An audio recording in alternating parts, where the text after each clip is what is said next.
Good morning, class. My name is Samuel Kelly. I'm a second year at Morehouse College studying political science. Today I'll be speaking about the risk of heart disease and how it affects Black men. So first I want to start with hypertension.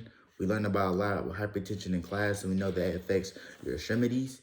It can be caused due to high sodium, and it's one of the main or major silent killers when it comes to heart diseases. And the problem, or one of the more prevalent issues, is that it goes undetected. So the issue itself is one thing and it's prevalent in Black men, but when it becomes an issue that is unfixable, that's when we see heart disease being the leading cause of death of Black men. And so a statistic that I draw from is that 56.8% of Black men are more susceptible of getting hypertension than white men.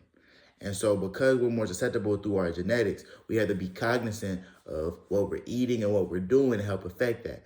And so that goes into my second point. With heart disease, it's all about what you eat.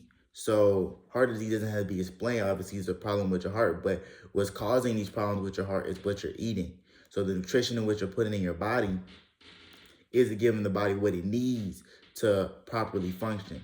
And so some foods that you might want to avoid are foods that are like high in sodium, foods that might be high in salt, because those foods are only driving up a pre-existing issue.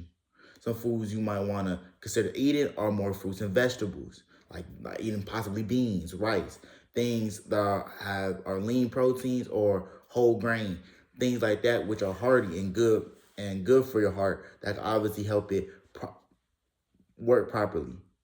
And third and lastly, when it comes to knowing how your genetics affected your diet, the last important thing is activity. So you want to work out and be as active as you can fit within your lifestyle to help avoid some issues when it comes to heart diseases. Going for a run, going for a walk daily could greatly decrease your risk of heart disease. When it comes to black adults, about 4% of black adults die about 4% more often than the total U.S. population when it comes to heart disease. I learned that from the Office of Minority Health.